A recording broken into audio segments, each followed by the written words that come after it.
Salam, hər vaxtınız xeyir olsun. 9 mart 2026-cı il tarixində keçirilən buraxılış 11-ci sinif suallarının Azərbaycan dili üzrə izahlarına baxacağıq. Əvvəlcədən qeyd edim ki, üzərində işarəli olan bu variantlar təbii ki, şagirdin variantlarıdır və düzgün ola da bilər, olmaya da bilər. Gəlin indidən izahına baxaq. 31. Tərz hərəkət zərfinin təsriflənməyən feilə aid olduğu nümunələri müəyyən edin. Bizdən şərtimiz iki məqamı nəzər yetirməmizi istəyib. Tərz hərəkət zərfi istəyir və bir də onun təsriflənməyən feilə aid olmasını istəyir. Tamamilə xəbərsiz idi ki, necə gəliblər. Birinci sualımız, variantımız daha doğrusu çıxır. Çünki burada ümumiyyətlə təsriflənməyən feil yoxdur və tərz hərəkət zərfi belə yoxdur. Buradakı zərfimizin məna növü tamamilə kəmiyyət zərfidir. İkinci, belə danışmağın heç bir əsası yoxdur. Burada belə sözü düzdür, hərəkətin tərzini bildirir, ancaq ki, buradakı belə əvəzlikdir. 2 də ona görə çıxır. Onlar ev yiyəsi ilə gülə-gülə salamlaşıb. Bəli, burada təsriflənməyən feil var, ancaq tərz hərəkət zərfi yoxdur. Çünki burada gülə-gülə feili bağlamadır. 3 də çıxır. Geridə qalır bizim əsl cavabımız. 4, 5, 6. Gəlin görək düzdürmü? Çiyin-çiyinə döyüşdüyü. Döyüşdüyü feili sifət, təsriflənməyən forma. Çiyin-çiyinə də tərz hərəkət zərfi. Keçirik 5-ciyə. İftixarla danışan, təsriflənməyən forma feili sifət. İftixarla sözü isə tərz hərəkət zərfi.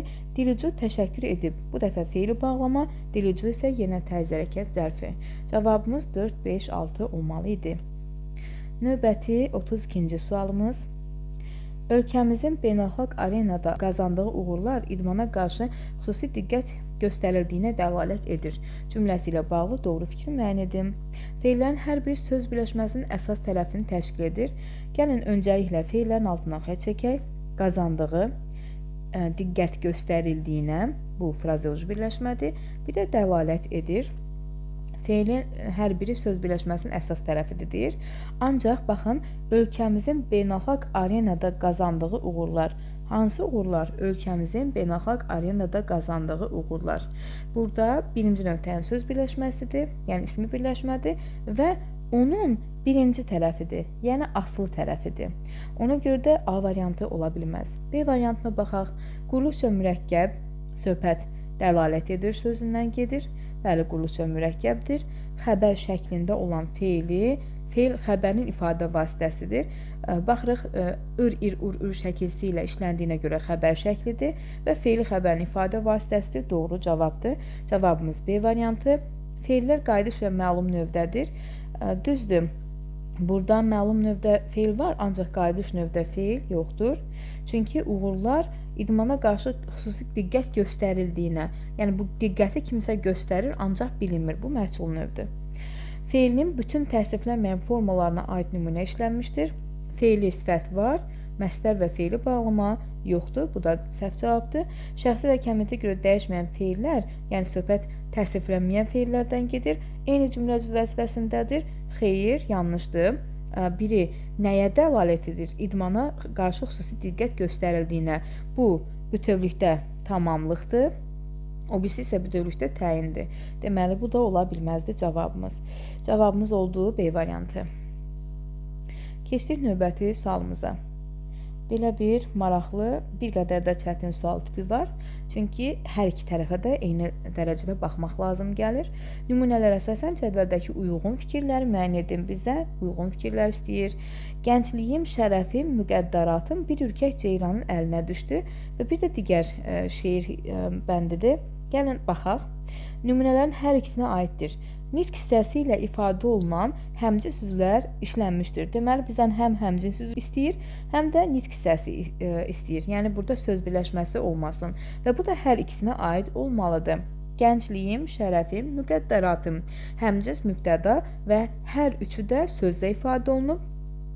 Qayıt yerinə qoy ayı, günəşi, nəyi ayı, nəyi günəşi.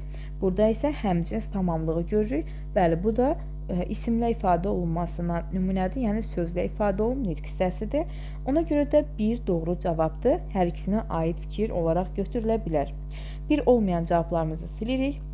Baş üzvlərdən birinin həmcinsliyi var. Baxırıq birincidə mübtədanın həmcinsliyi var. Digərinə baxırıq. Qayıt, yerinə qoy ayı, günəşi. Sən qoy, sən qayıt.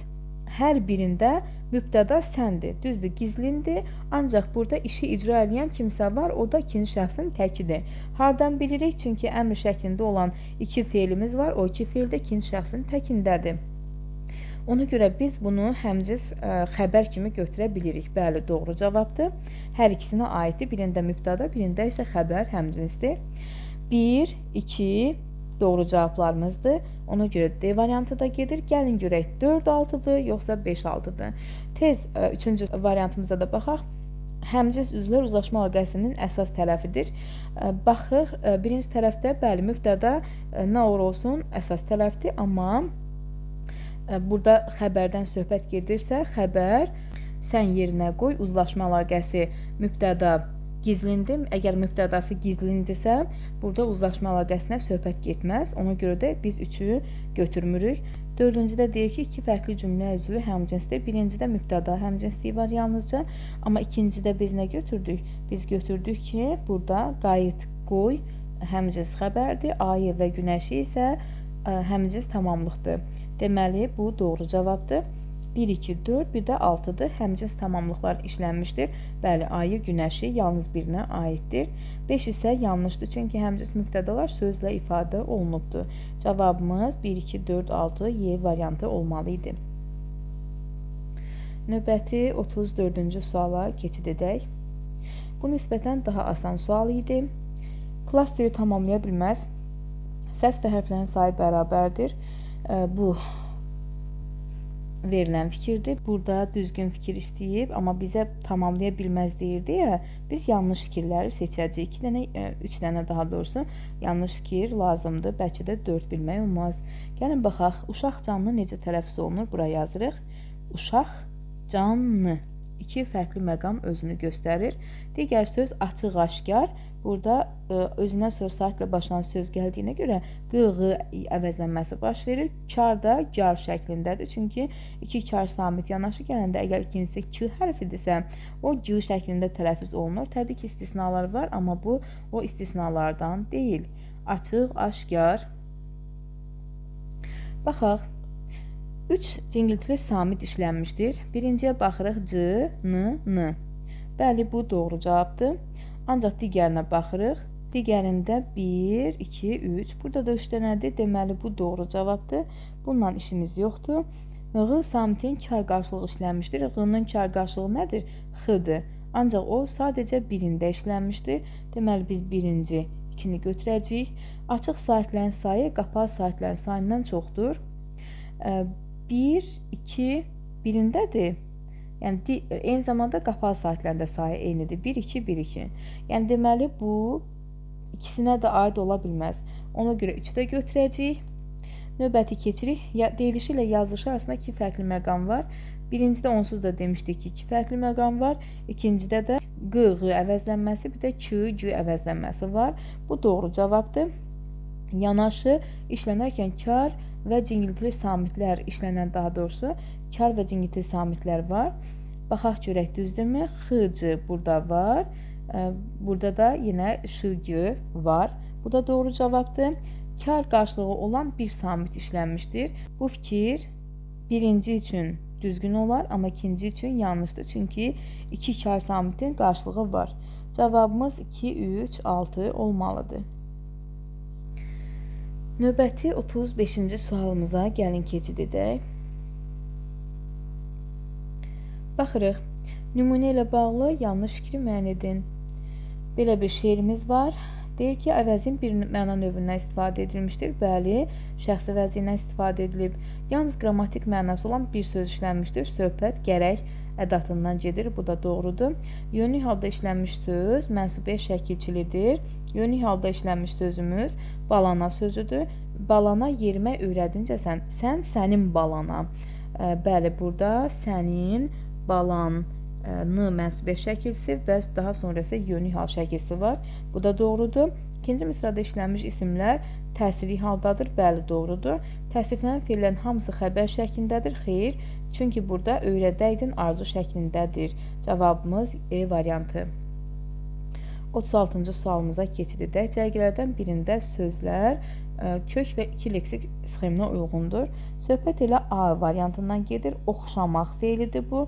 Oxşa, oxşar, oxşarlıq. Bərk, bərkimək, bərkitmək. Çünki əgər bu it, it, ut, üt olsaydı, burada bərk feil olardı. Amma bərk feil deyil. Bərk biz burada ad kimi götürürük. Addan feil düzəldirik, feildən də təzədən feil düzəldirik və bu zamanda t şəkilçisindən istifadə etmiş oluruq. Yəni bir variantlıdır, ona görə bu deyil. Tanışlıq sözündə bəli 2 leksik şəkilçi var, ancaq biz burada işlətdikcə sözünü təhlil edəndə necə eləyəcəyik? İş, işlə, işlət, işlətdikcə qrammatik şəkilçi. Yəni 2 leksik, bir qrammatik olur. Bu da bizim sxemimizə uyğun gəlmir. Genəlmək sözündə də gen, genəl, genəlt, genəldir. Bir dənə qrammatik şəkilçi artıqdır. Yüksək, yüksəklikdəki. Yəni ümumiyyətlə variantdan biri çıxanda digərini seçmək əlbəttə ki yersiz olur. Cəhsinanı ayırmırıq. 2 leksikdir burada. Amma küskündür sözündə bir leksik, bir də qrammatik şəkilçimiz var. Cavabımız A variantı olur. 37 işarələyək. Növbəti 37. Hansı cümlədə fe'li sifət tərkibi işlənmişdir? Ahəstə süzən qartal. Hansı qartal? Ahəstə süzən. Elə cavabımız A variantıdır. Ev sahibləri gələn qonaqları mehribanlıqla qarşıladılar. Gələn sözü təkdir. Digərində isə təbii ki fe'li sifət tərkib əmələ gətirməyib. Çünki baxın, qoydu, kim? Asif, hara? Zərfə, məktubu qoydu. Burada nəyi qoydu? Hansı məktubu? Yazılmış məktubu. Necə qoydu? Qatlayaraq qoydu. Burada məktubu qatlayıb da olardı. Ancaq məktubu zərfə qoyduğuna görə nəticə etibarilə məktubu qoymuş olur. Ona görə də burada məktubu sözü qoydu sözü ilə əlaqəli olur və buna görə tərkibinin bir parçası sayılmır. Yaşıllaşan ağaclar, burada isə təbii ki təyin və mübtəda var. Oxuyan məqsədinə çatar. Burada isə oxuyan mübtəda vəzifəsində çıxış etmişdir. Cavabımız A variantı. Uyğunsuzluğu müəyyən edin. Mən buradayam, komandir. Cəlb dilləndim, bura gələ bilərsinizmi? Mən buradayam. Gördüyünüz kimi burada kimisə nitqidir və ona görə dırnaqda başlamalıdır. Buradayam, komandir. Cəlb dilləndim. Komandir, cəlb dilləndim. Həmin nitqin bir parçası sayılmır. Çünki burada biz müəllifin sözünü görürük. Ona görə də burada tire olur. Sonra cəlb dilləndimdən sonra yenə vergül tire. Bura gələ bilərsinizmi? Bu yenə vasitəsiz nitqin bir parçasıdır və vasitəsiz nitq burada bitdiyinə görə, sual cümləsi olduğuna görə dırnaqda burada bağlayırıq. Gəlin görək. Vasitəsiz nitq, sonra müəllifin sözü vergül tire ilə ayrıldı. Sonra vasitəsiz nitq gəldi. Sonra sual cümləsi, sonra da dırnaq. Yəni A düzdür. Bəli, dedi, bir dəfə yerli bələdçilərə qoruğa getmişdik. Bəli, başqasının nitqidir. Vasitəsiz nitq olmalı idi ki, uyğunsuzluq olaraq bunu düz yazıb. Kim yazmışdısa, sonra vergül, dırnaq təbii ki başlayacaq. Vergül, tire, dedi olduğuna görə müəllifin sözüdür. Vergül, tire, yenə bir dəfə yerli bələdçilərə doğru getmişdik. Burada isə yenə vasitəsiz nitqdir və dırnaq bağlanır. Bax, beləcə olmalı idi. Kapitan səmimiyyətlə dedi, müəllifin sözü doğrudur. Boşa nöqtə dırnaq açırıq və vasitəsiz nitq, leytenant bu xitabın vergül olduğuna görə, yəni burada öz əksini tapmır, sonra da nöqtə və dırnaq ikisi bir arada qoyulmalıdır. Qarı biraz düşünüb, qoşa nöqtə, çünki niyə? Yaxşı sözünü biz neyləmişik? Böyük hərflə başlamışıq. Müəllifin sözü, sonra qoşa nöqtə, dırnaq açılmalıdır. Yaxşı. Bu modal söz olduğuna görə özündən sonra vergül tələb eləyir, ancaq bunu biz vasitəsiz nitqdə göstərmirik. Qərar sənindir, dedi. Burada müəllifin sözü olduğuna görə bax bu şəkildə yazılır. Bax beləcə vergül tire müəllifin sözü. Sxemi düzgün göstərilmişdir. Biz demək olar ki çatmışıq deyə. Deyədən də əvvəl vergül tire olmalıdır. Vasitəsiz nitqdir. Vergül tire müəllifin sözü. Sonra nöqtə işarəsi qoyulmalıdır. Yəni, bu da düzgün cavab idi. Cavabımız B oldu. Növbəti 39 mürəkkəb addır. Mürəkkəb ad bərabərdir, yəni söz birləşməsi. Ona görə də və eyni zamanda bu xüsusi bir əlamətdar bir şey olmalıdır. Bir təşkilat adı olmalıdır, bayram adı, müharibə adı. Düzdür, bu ədəbiyyat müəllimi də söz birləşməsidir. Amma o sadəcə söz birləşməsidir. Həm mürəkkəb adı olub, həm də söz birləşməsi olan burada Novruz bayramıdır. Cavabımız C. Nəhayət hərbi xidməti başa vurduqdan sonra gimnaziyadan şəhadətnaməmi aldım. Biz birinci xəbəri təhlil etməklə başlayaq. Nəyi təhlil aldım? Şəhadətnaməmi. Ümumiyyətlə, mən sevirəm xəbərdən bu tərəfə getmək. Əgər mübtəda yoxdursa, elə xəbərdən sonra tamamlığı tap, sonra zərfliyini tap. Yəni, sıra-sıra get. Gimnaziyadan haradan? Gimnaziyadan nə zaman? Hərbi xidməti başa vurduqdan sonra. Buradakı hərbi sözü sizi çaşdırmasın, o tamamlıq deyil. Yəni, bu bütövlükdə götürülməli. Bu fe'li sifət tərkibidir. Burada hansı xidmət, hərbi xidmət, bunu parçalamanın heç bir yeri yoxdur. Cavabımız olmalıdır. C variantı zərflik, tamamlıq, xəbər. Beləcə, dil qaydasını bitirdik. İndi isə gəlin, keçək mətnlərimizin izahına. Öncəliklə birinci mətnimizə baxırıq. 41-ci sualda bizə nə deyir? Əvvəlində rəqəm yazmış hansı cümlələr mətndən çıxarılsa məzmuna xələl gəlməz. Gəlin mətnimizə baxaq 41-ci sual üçün. Hökmdarın çadırına toplaşmış əyanlar, sərkərdələr ondakı bu dəyişikliyin səbəbini öyrənməyə çalışırdılar. Və daha sonra deyir ki, Toxtamış xan onların bu intizarına son qoymaq üçün. Deməli, burada söhbət əyanlar və sərkərdələrlə bağlı olduğuna görə digər cümlədə, ona görə birinci cümləni silmək qeyri-mümkün məsələdir, bir yerində qalmalıdır. 2-yə baxırıq.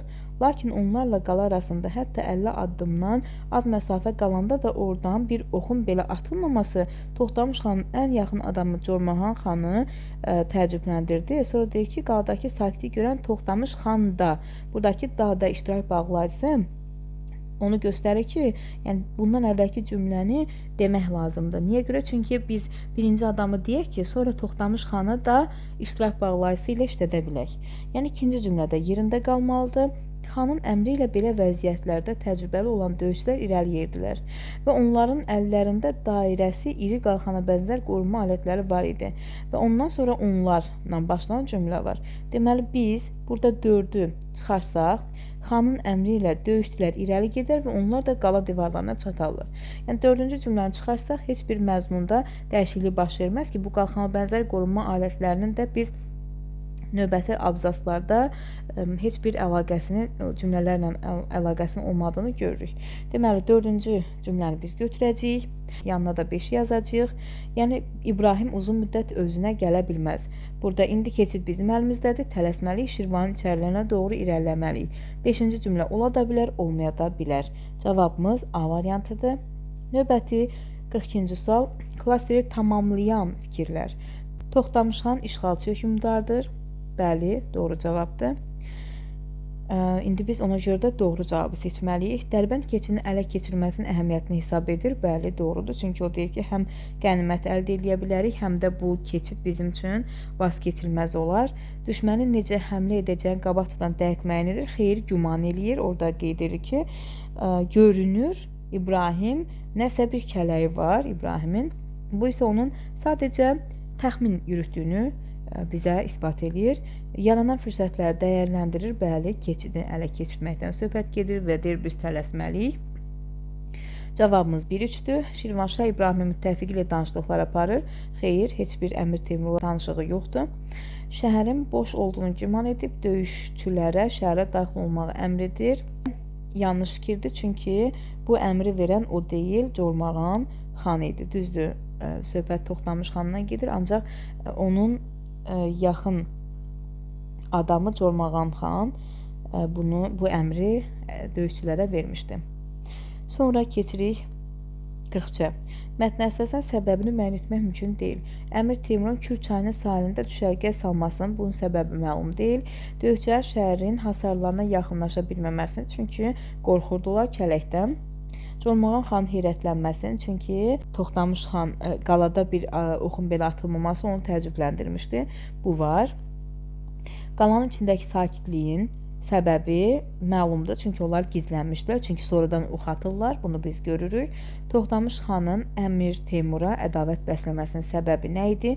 Bu isə bilinmir. Cavabımız E variantıdır. Növbəti sualımıza keçid eləyək. 44. Üzərində rəqəmlə yazılmış sözlər əsasında uyğunluğu müəyyən edin. Birincidə Şirvan üzərinə yürümək, yəni hücum etmək, digərində isə yerimək daha doğrusu. Digərində isə sonra biraz irəli yeridir. Bu addımlamaq mənasındadır. Gəlin bunu qruplaşdıraq. Elə bunu şagirdimiz kim yazıbsa düz yazıb. 1C-dir. Hücum etmək doğru cavabdır. 2 isə addımlamaq və yerimək. Burada da deyir ki, əynində paltar yeriyir, yəni addımlayır. Bu doğru cavabdır. 1C, 2A-dir. Cavab D. 45-də isə gəlin baxaq görək düzgün cavab hansıdır? Uyğun fikir istəyir. Doğrudur, Toxtamışın planları arasında maddi mənfəət də var. Düzdür, Dərbəndi işğal edərik və çoxlu gəlir götürərik Şirvanşahları.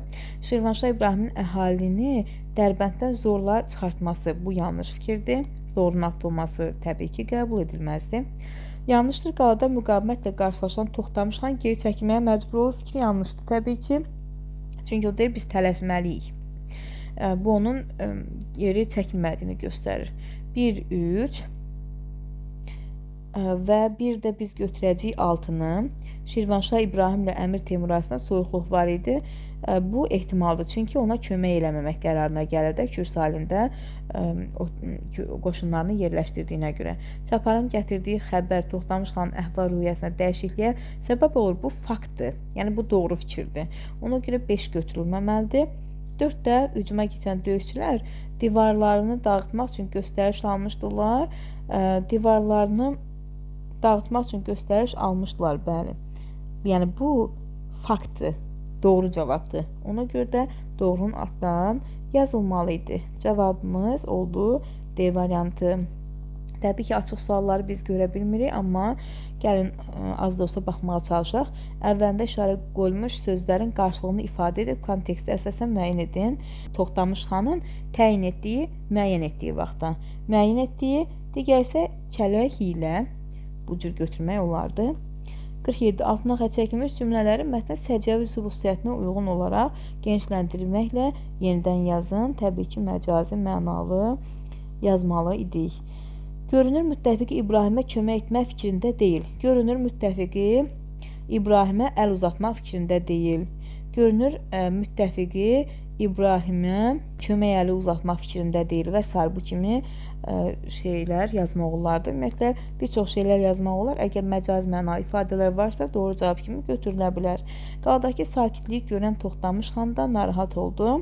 Qaladakı sakitliyi duyan Toxtamış xan da məsələn, yerə göyə sığmadı da deyə bilərik.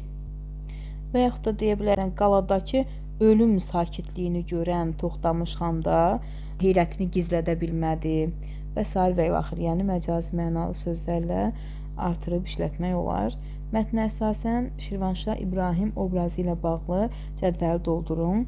Şirvanşah İbrahim müxtəlif fikirlər demək olar. Tutalım, deyə bilərik, mübarizdir, döyüş strategiyaları fərqlidir. Eyni zamanda əhalidən kömək alır deyə bilərik.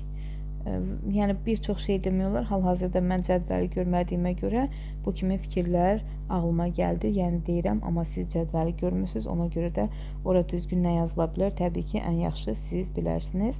49. Mətndə nöqtənin yerinə uyğun ifadələr yazmaqla cümləni tamamlayın. Toxtamış xan şəhərin alınmasını həm hesabını olacağını, bunu ne deyə bilər? Həm böyük qanlar hesabına olacağını, həm də vaxt itirəcəyini nəzərə alıb dedi. Sonra sən saydığın say, gör fələk nəzarı atar sözünün mətndəki iki müxtəlif məqamla əlaqələndə fikirlərinizi yazın. Məsələn, birinci Dərbənd qalasına girmək istədiklərində başlarına ox yağdırılması anını göstərmək olar. Biri o məqamdır, sən saydığın say və gör fələk nə sayır. Digəri isə elə müqavimətlə qarşılaşacağını zənn eləyir, ancaq qalanın boş çıxması, məsələn, qalada adam olmadığını zənn eləmələri hissəsini fikirləşmələri ola bilər. Yəni, o iki məqamda bir həm başda boş olduqlarını fikirləşir qalanın, həm də ki, sonradan arxayın olub qalaya hücum eləyəndə və yaxud da girmək istəyəndə birdən-birə başlarına ox yağdığını görərkən. Keçdik növbəti mətnimizə, Azərbaycanda parçaçılıq sənəti. Gəlin birinci sualımıza baxaq. 51. Mətndə üzərində rəqəm yazılmış hansı sözlərdən hansı nömrədəki kontekstdəki mənasına görə işlədilmişdir deyir. Birinci yazılmışdır, məxəzlərdə, yəni mənbələrdə yazılmışdır.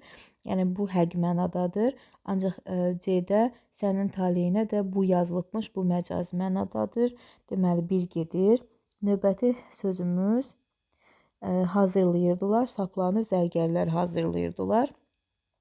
Şagird sualların cavablarını qabaqcadan hazırlamışdı. Bu hazırlamaq nə isə düzəltmək mənasındadır. Amma şagird sualların cavabını qabaqcadan hazırlamışdı, yəni düzəltmişdi, alınmır. Keçirik üçüncüyə. Üçüncüdə isə sap halına salırdılar deyir. Burada isə deyir ki, qoca əllərin əsası açarı qapıya saldı, xeyr. Bu da eyni mənada deyil təbii ki. Dördüncüyə baxırıq, görünməsi, gözəl görünməsi. Burada isə Orxanın yeri görünür məcazi anlamdadır, bu da deyil. Amma 5-cidə araşdırmalar göstərir ki, burada da deyir təcrübələr göstərir. Bəli, eyni mənadadır. Ona görə də A variantını seçməliyik. Növbəti 52-ci sual. Məşhur fransız sənətşünası Mijon Müsəlman İncəsənəti kitabında onlar elə bil 1001 gecə nağıllarına çəkilmiş illüstrasiyadır yazaraq bu sənət nümunələrinin məftunluğunu etiraf etmişdir. Cümləsi mətndəki nömrələrin hansı çərçivənin yerinə artırılsa, cümlələr arasında məzmun ardıcılığı pozulmaz. Biz burada Nizami Gəncənin əsərlərindəki obrazlardan istifadə etmələri fikrini biz götürəcəyik. O da üçüncüdədir, yəni B variantı doğru cavabdır. Növbəti 53. Mətnə əsasən cədvəldəki uyğun fikirlər müəyyən edin. Doğrudur. Azərbaycan parçaçılıq sənəti nümunələri qazanc məqsədi ilə satılmışdır. Bəli, bu doğrudur. İstanbulda satılıb.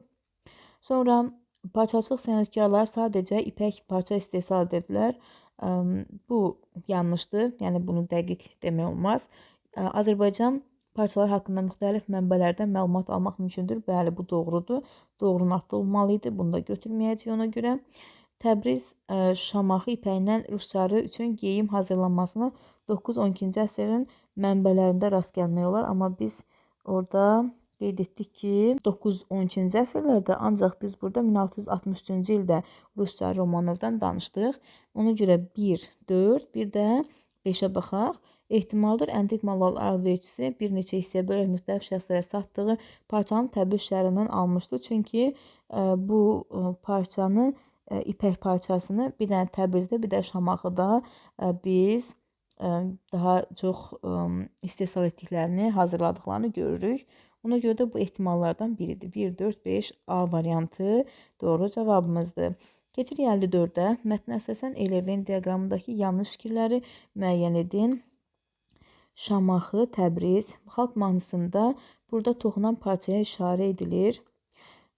Biz bu barədə bu mətndə məlumat görmürük ki, mənbələrdə buraya ticarət məqsədi ilə göndərilən ekspedisiya, burada söhbət Şamaxı və Təbrizə eyni anda göndərilən, yəni ikisi də olmalı idi, ortaq olmalı idi. Yeri yanlışdır, ona görə 2-ni götürəcəyik. Parça toxucuları şəhəri tərk etmək məcburiyyətində qalmışdılar. Söhbət 1514-cü ildən gedir. Təbriz toxucularından gedir, yəni ortaq olmamalı idi. 2, 3, 5-ə də baxaq. Parça toxuyan sənətkarları qiymətli metallardan istifadə edirdilər. Gəlin baxaq görək, bu hansı parçaçılardan gedir.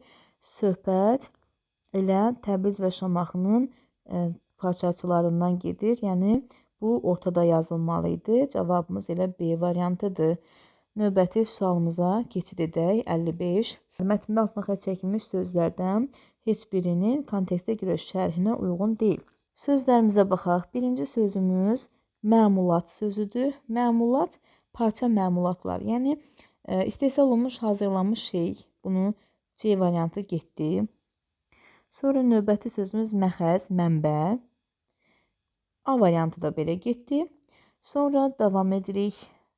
Burada üçüncü sözümüz gözəl və davamlı olması deyil. Parçanın davamlı olması, yəni çətin dağılan, gec yırtılan bu da var. Geridə qalır B və D variantları, yəni portret, bir də nadir tapılan, dəyərli. Müxtəlif rəssamların tablolarına, tablo, bəli, portret demək olar, amma nadir tapılan, dəyərli yoxdur. Cavabımız B variantı. Mətnə əsasən cədvəli tamamlayın, biz cədvəli görə bilmirik. Əvvəldə işarə edilmiş sözlər əsasında cədvəli doldurun. Yəqin ki, informativ və s. bundan bağlıdır. Biz burada daşıyan, xüsusiyyət daşıyan bu məcazi mənadadır, poetik funksiya daşıyır. Biz bunu fərqli mənada işlədəsi olsaq, informativ mənada işlədə bilərik. Məsələn, kərpic daşıyan Bənna ayağı ilişib yıxıldı. Onun kəməndlə tutduğu bir düşmən təsvir olunmuşdur. Bu həqiqi mənadadır, informativ funksiyadır. Onu fərqli mənada işlədəsi olsaq, deyə bilərik ki, sözünü tutan adamdan xoşum gəlir. Belə, növbəti mətndə çərçivəyə alınmış cümlələrdə uyğun düzəlişlər etməklə cümləni müəyyən edin. Çərçivəyə alınmış cümləmiz Səfəvilər tarixində Azərbaycanda olmuş məşhur fransız səyyahı Sarden burada müxtəlif parça növlərin toxunduğunu gündəliyində istinad etmişdir. Gündəliyində qeyd etmişdir. Ancaq toxunduğu orada ipəklə bağlı yazdığına görə müəyyən mənada dəyişməsə də olar, amma mütləq istinad etmişdir. Yox, qeyd etmişdir. O dəyişilməlidir. Mətnin iki müxtəlif tərkib hissəsində bir-biri ilə ziddiyyət təşkil edən cümlələri müəyyən edin. Məsələn, giriş və əsas və yaxud da nəticə hissəsində bir-birinə ziddiyyət təşkil edən cümlələri bizdən istəyib.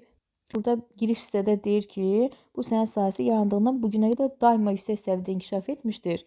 Və sonra nəticədə biz dedik ki, nəticə hissəsində bu hadisə Azərbaycanda parça sənətinə böyük zərbə vurmuşdur. Bu iki cümlə bir-birinə zidd iki anlayışı ifadə edir.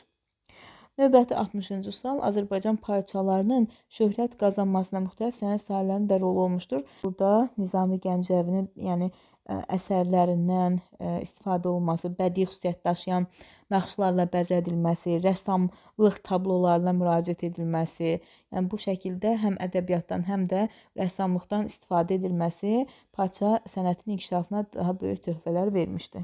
Doğru cavabdır. Bugünkü izahımız bu qədər. İnşallah ki, faydalı olar. Növbəti izahlarda görüşənədək sağ olun, hələlik.